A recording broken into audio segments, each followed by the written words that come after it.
Okay, sharing my screen now. So you should be able to see my screen. This is the slide that will come before I send you out to record your own message. I want you to ask yourself, say to yourself three things when you're thinking about whether or not and how to record a message. First of all, who's your audience going to be? You need to really think about that. Next, how much time and money do you actually want to invest in this? That's something else I want you to think about, and we're going to think about for the next 10 minutes or so. And then if you're thinking, okay, I'm actually going to do this, but I'm a bit scared, where do you start? I'm going to give you some absolute tips and takeaways around that. So your audience, first thing I want you to think about now. I'm going to divide this into two, but being playful, I'm going to turn it into a bit of an anagram, Pam tenor and fee oh no. If I was in the room with you now, I'd play that countdown music, but have a think, anagram, 10 seconds. What two types of audience might there be there? Pam tenor and fee oh no, counting down, 5, 4, 3, 2, 1. A permanent audience, that's one type of audience you might want to do this for, and a one-off audience, that's another type of audience you might want to do a video message for. So in your head, if you're thinking about going down this road, think, who's the audience going to be? Because I think you need a slightly different approach depending which audience you want. Okay, let's look at them both. Let's look at the one-off audiences. Who might they be? Who might a one-off audience be? If I was in the room with you now, I'd play a bit of birdsong while you had a bit of a think about that. But I want to keep the pace up. You could hit pause now if you're watching this recording and have a think, who's a one-off audience and who's a permanent audience? Here's what I suggest. A one-off audience would be when you maybe want to update your team. This isn't gin, by the way, it's water. You want to update a team about something, a policy or an announcement or something like that. You know your businesses. You want to update your team with a video message rather than something on the internet they're not going to look at, or an email they're not going to read. You want to praise an individual, you could go personal with these messages. It's all about personal warmth, video messaging. So you might want to praise an individual, send them a video memo, a video message, say how well they've done. You might want to catch the eye of a lead. Someone's come your way, they're interested in you. Rather than sending them an email or referring them to a website, you actually record a video message to get that rapport going, perhaps, and that connection. Or you might want to build relationships with the clients you've got already. Finally, social media could be a one-off thing, just to announce something quickly, catch people's attention on social media. All of those are things where you'd record a message, it would be used once and never used again. But there are permanent audiences too. The website, you might think, actually, I want to put a message on my website about the story of my company or the story of what we're doing. And that would be there for a little while. So you'd have a slightly different approach to recording a message for your website. Similarly, the intranet might be a longer term thing, something that needs to be up there for 6 months or a year, who knows? You need to think slightly differently about that. And maybe a bit like your website, if you have a Facebook page, same as website, perhaps you need something a bit more permanent there. Okay, so two different types of audiences with a slightly different approach that I'm going to recommend. Okay. How much time and money do you spend on this then? My second key question I want you to think about. Let's look at the one-off audiences, my suggestions. If it's a one-off audience, you want to keep it fairly spontaneous. You don't want to overthink it. You want it to be natural and authentic. If it's a one-off audience, I would suggest you getting some one-off budget kit. And I explained what the kit was in the earlier presentation. I'm going to give you a quick reminder at the end of this. But I would suggest if you invest in a little bit of kit, you don't spend too much on it, but it's useful nonetheless for recording just one-off messages. As a trial, you could have maybe a 3-month trial on whether you are going to keep doing video messages or not. But one-off budget, less than 350 quid, you could really make some pretty good looking video messages.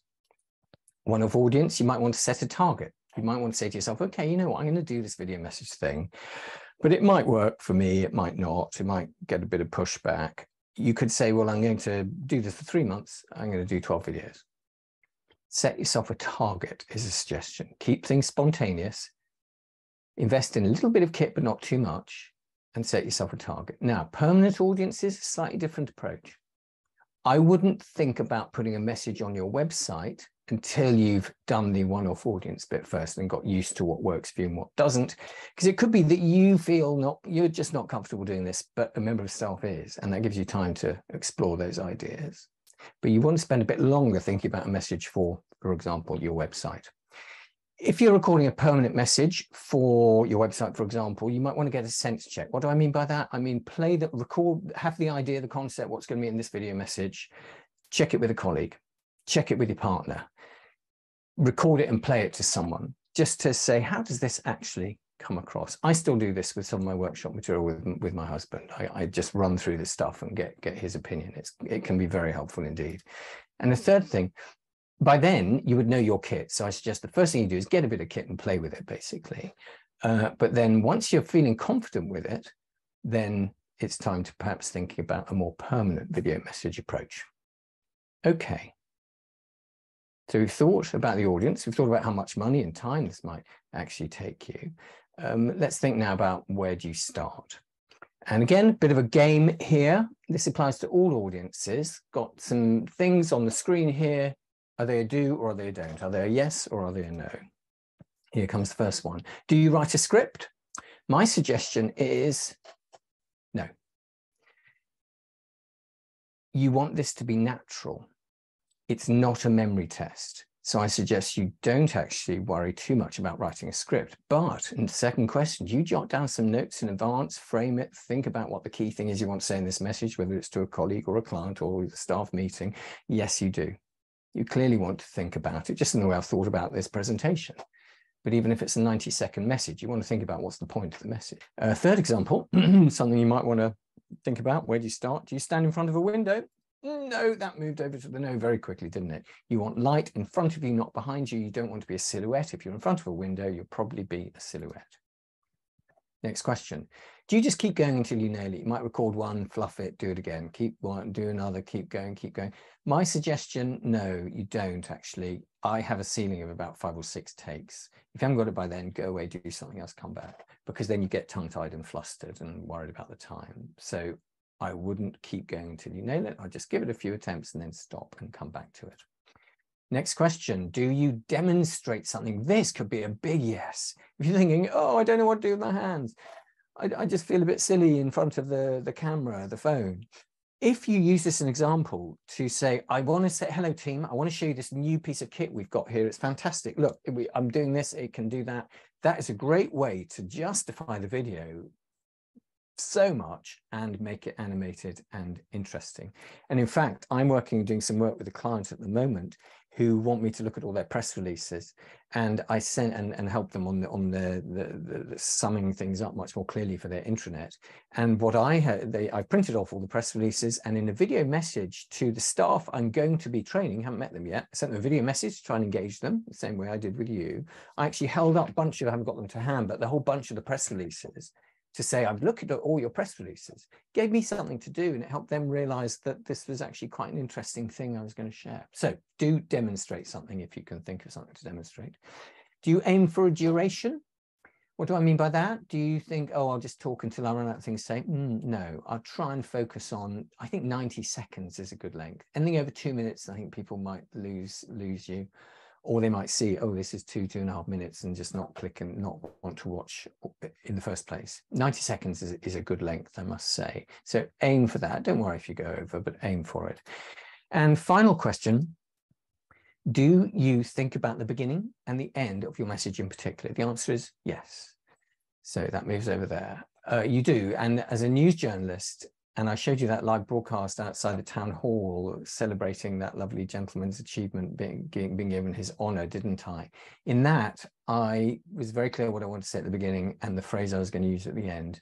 The rest in the middle sort of falls into place, but you do want to think about the beginning and the end, which is what I've been doing ahead of this little presentation. That sums up this segment. I hope that was useful for you. So the last thing I want to just remind you of, and those who were there in January will have seen this, but a quick reminder, what is all that kit?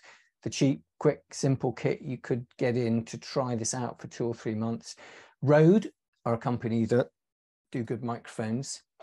Vanguard do good fold-away tripods.